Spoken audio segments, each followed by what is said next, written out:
Bola dunia. Museum.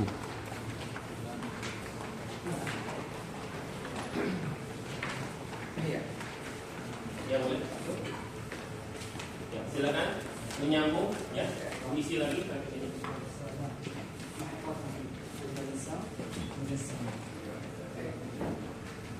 Di ruangan ini ada sebuah ensiklopedi yang namanya dia nutupin lagi tentang para nabi dan rasul. Di mana di sini ditampilkan semua nama-nama nabi yang ada di dalam Al-Qur'an. Ensiklopedi ini lengkap dan memiliki landasan ilmiah yang kuat, di mana kalau kita pilih salah satu nama dari nabi ini, maka kita akan mengenal yang informasi tentang mereka. Contohnya kalau kita buka Nabi Isa alaihi salam, maka di sini ditampilkan keterangan tentang Nabi Isa beserta referensinya. Contohnya julukan Nabi Isa apa disebutkan di sini, kalimatullah dan juga ruhullah. Kemudian bahasanya Nabi Isa apa, Suryaniyah. Kemudian pekerjaannya Nabi Isa apa disebutkan sebagai pengembala kambing. Di sini ada dalilnya ya dari Al-Qur'an ataupun dari hadis Nabi yang sahih. Begitu juga dengan nabi-nabi yang lainnya. Jadi ini adalah ensiklopedi pohon para nabi dan rasul. Jadi apapun informasi yang ingin kita ketahui tentang nabi, setiap nabi ada dalam ensiklopedi berikut ini. Kemudian di ruangan berikutnya di sini ada tentang kehidupan Rasulullah SAW, dan kita akan langsung ke ruangan yang setelahnya karena ruangannya sempit di sini. Jadi mari ikuti saya ke sebelah.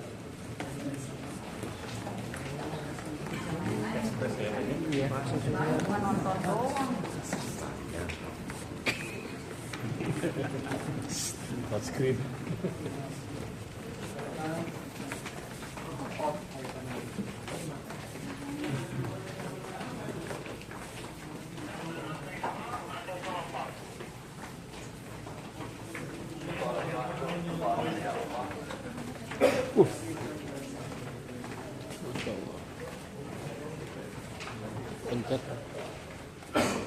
Ya, apa yang ada di hadapan kita ini adalah tentang ajmal insan fil kaun, manusia yang paling tampan, yang paling indah di alam semesta ini, yaitu Rasulullah SAW.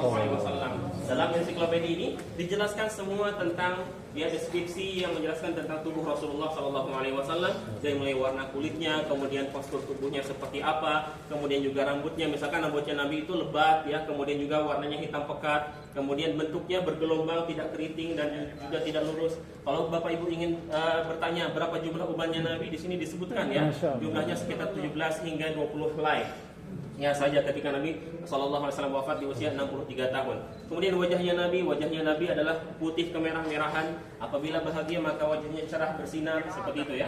Rasulullah SAW juga memiliki mata yang besar, bulu matanya panjang, rapat dan lentik, memiliki garis mata yang berwarna hitam alami seolah bercelah ya. Seperti itu. Kemudian juga kita lihat di sini ada giginya Nabi yang tertata sangat rapi, dadanya yang begitu bidang, pundaknya yang begitu besar dan berotot, ada tanda kematian di bahu sebelah kirinya. Kemudian kalau kita lihat ketiaknya Nabi berwarna putih, semuanya ada referensinya disebutkan ya di sini. Juga misalkan kalau kita lihat di sini tentang perutnya Nabi yang juga ternyata berwarna putih dan perutnya Nabi tersusun rapi seperti batu bata yang rata ya, seperti itu. Rasulullah SAW. Telapak tangannya sangat lembut, bahkan lebih lembut daripada kain sutra. Semua ya, semua tentang fisik Rasulullah dijelaskan dalam satu ensiklopedi ini. Ya, semoga kita diberikan kesempatan oleh Allah untuk berjumpa langsung dengan beliau di surga kelak, surga Firdaus A'la, menatap cahaya wajahnya Nabi, membangun ibadahnya Rasulullah dan merasakan sentuhan lembutnya telapak tangan beliau yang lebih lembut daripada kain sutra. Mari kita mengenal lebih banyak lagi tentang Rasulullah di ruangan.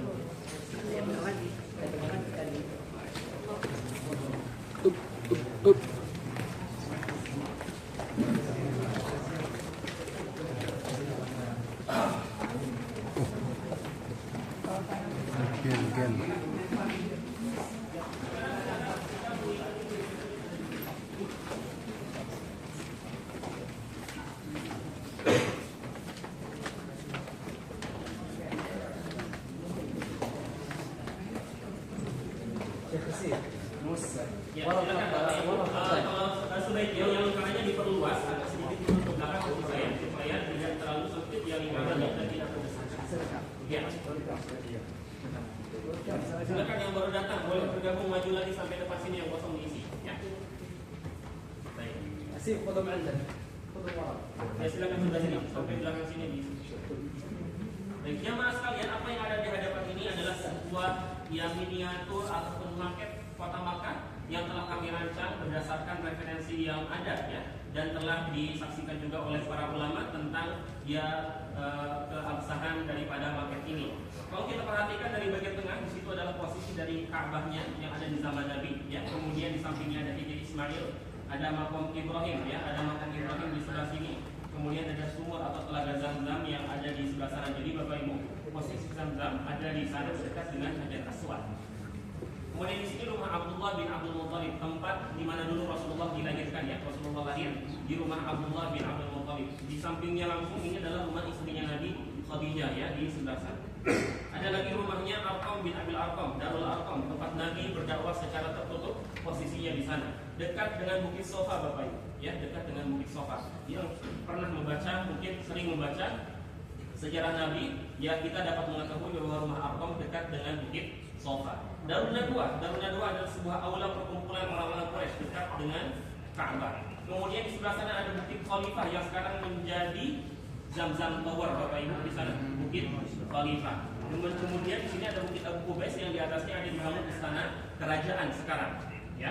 Kemudian dekat dengan Bukit Khalifah, di situ posisi rumahnya Abu Bakar As-Siddiq. Nah dari situlah Rasulullah kemudian berhijrah ke kota Madinah. Sekarang kita lihat kota Madinahnya di sebelah sini. Masya Allah.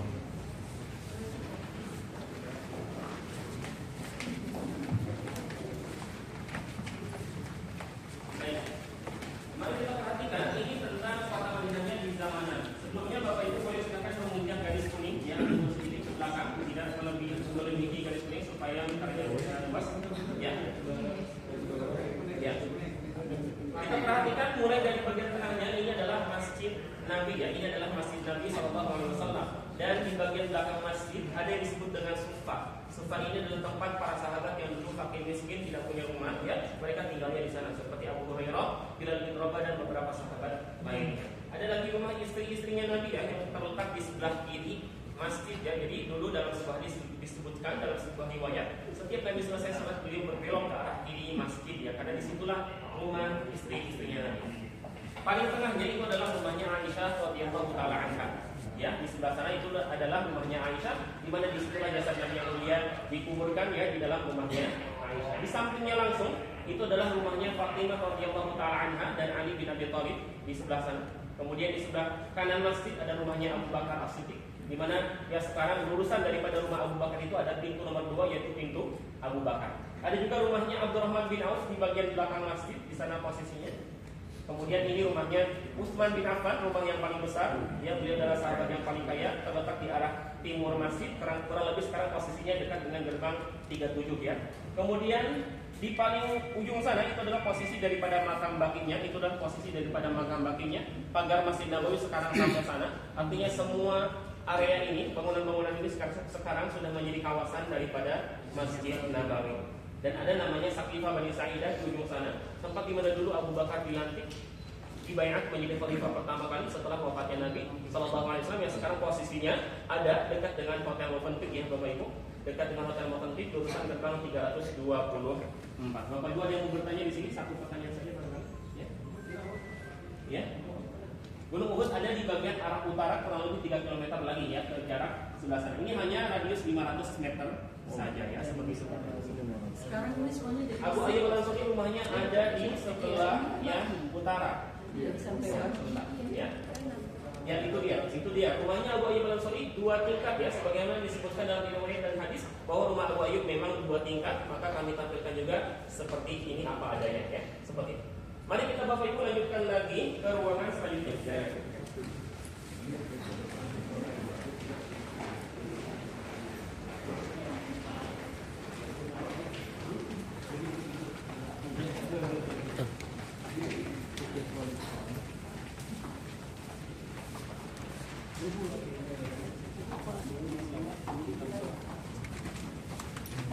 Bingkisan Sirah.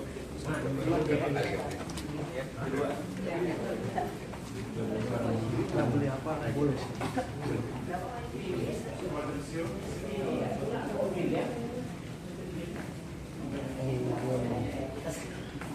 Bisa disentuh, semuanya bisa disentuh. kalau kita datang ke sini Terbuka udah kan? Iya betul. Bisa Iya, jadi bisa main-main. Ya itu Terus sekali. terbatas. Kayak Cuman berapa 20 lah tiketnya. Ya, baik Bapak Ibu sekalian, ya. Di hadapan kita ini adalah hasil daripada penelitian kami ke berbagai referensi dan mengumpulkan berbagai data berdasarkan referensi ilmiah dan juga dari hadis-hadis yang sahih dan juga penjelasan para ulama klasik yang pernah beberapa mereka menggambarkan tentang barang-barang Rasulullah. Kemudian kami dibantu oleh para arkeolog untuk memvisualisasikan barang-barang ini. Contohnya di sini ya ada namanya Al-Burmah ya. Di sini ada 3 pilihan bahasa Arab, Inggris, dan Prancis. Jadi para pengunjung bisa mengeksplor tentang barang-barangnya Nabi di sini. Deskripsinya kita dapat mengetahuinya di sini, ya. Seperti ini dijelaskan bahwa burmah ini adalah sebuah alat masak yang terbuat dari batu atau tanah liat, kemudian digunakan untuk memasak daging. Dari mana kita tahunya? Di sini ada hadisnya, di mana dulu Rasulullah masuk ke rumahnya Aisyah dan Aisyah sedang memasak daging di dalam burmah wadah seperti ini.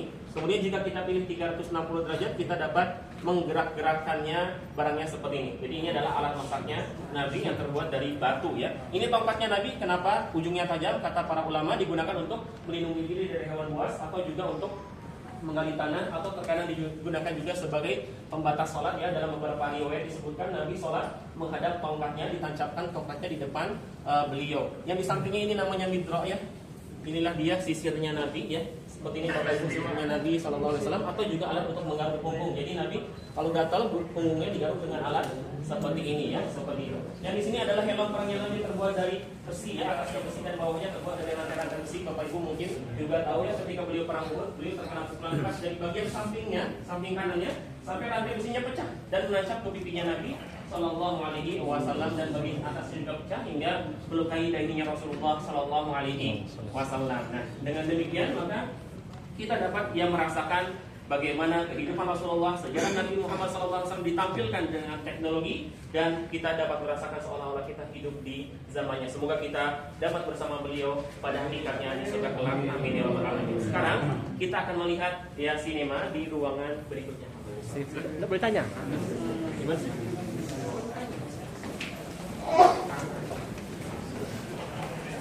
Ini mau satu.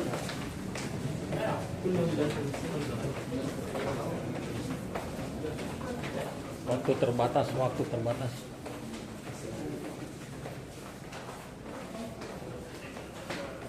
Usia. The 10th year of Al-Hijrah, which is the honorable migration to Medina, the Prophet, peace and blessings of Allah be upon him, announced Kayak bergerak kita ini. from Hajj. Masya Allah. So, Muslims came from all over the Arabian Peninsula that the roads to Mecca got crowded with people.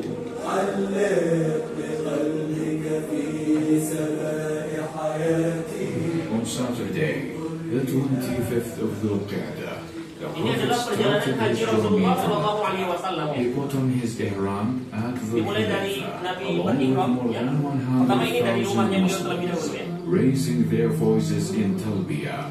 لبيك اللهم لبيك لبيك لا شريك لك لبيك كأنني برسول الله مرتديا ملابس الطهر بين الناس كالقمر ملبيا رافعا كفيه في وجل لله في Before entering Mecca, the Prophet spent the night at the Tawa.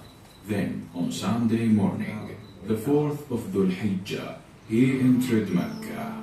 On reaching the sacred Grand Mosque, he performed ablution, did his Umrah Tawaf, and prayed 2 rak'ahs behind the shrine. During Tawaf, he touched the black stone and kissed it only once. He then did the ritual of Sa'i, or walking between Safa and Marwa, and remained in Ihram because he was doing the Qarin type of Hajj, where Umrah and Hajj are performed with one Ihram. On the day of At-Tarwiyah, which is the 8th day of Dhul Hijjah, the Prophet, peace be upon him, started his Hajj rituals by moving to Mina, where he prayed Dhuhr, Asr, Maghrib, Isha, and Fajr. When the sun rose after dawn prayer, The Prophet set off from Mina to Arafah. At noon, he reached Arafah, where he combined Dhuhr and Asr prayers and shortened them.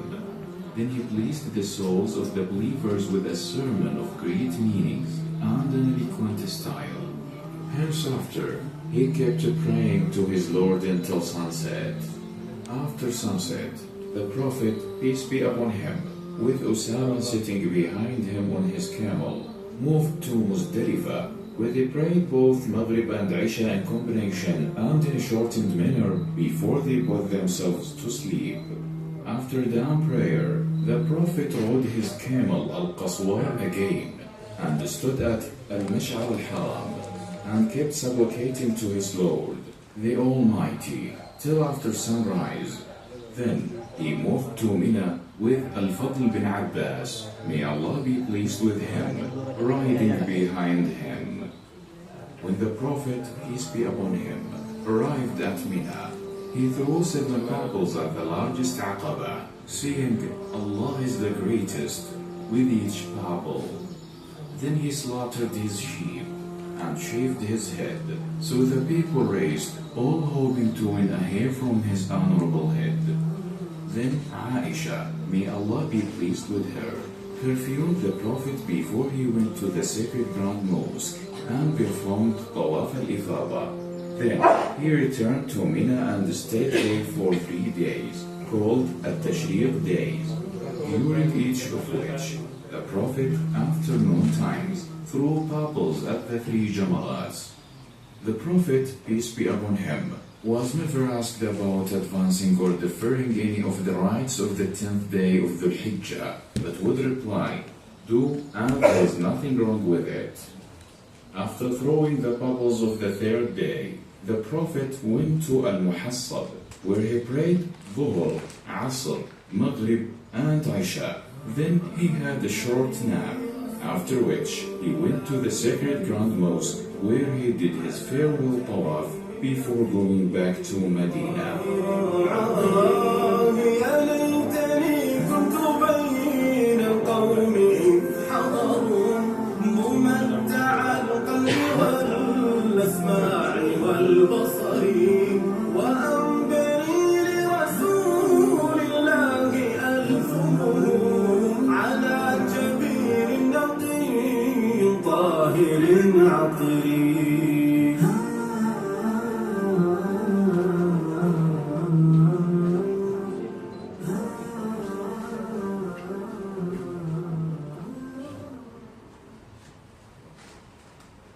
Year of Al-Hijrah, which is the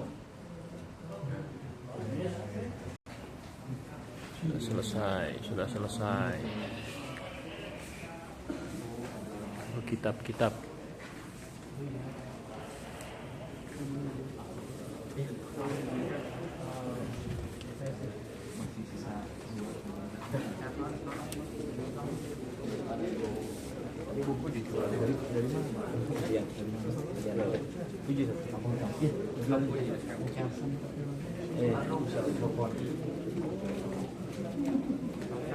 Malaysia?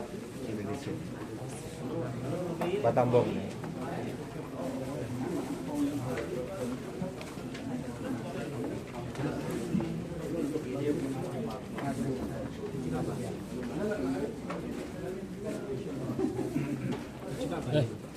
Pan, parfum Pan, murah ini.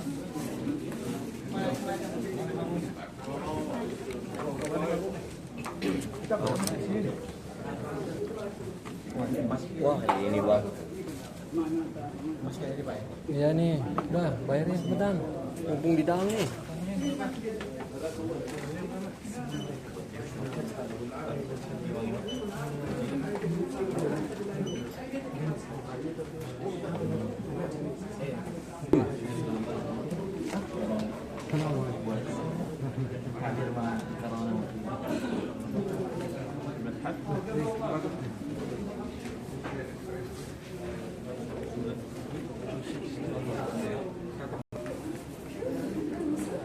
Ustaz, wawancara Ustaz.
أسأل الله أن يجزي القائمين على خيرا.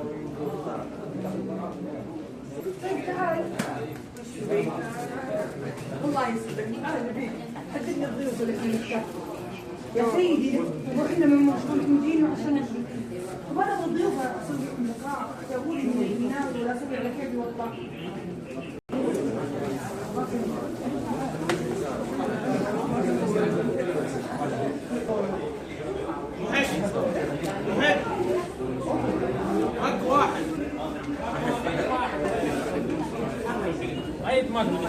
الأسود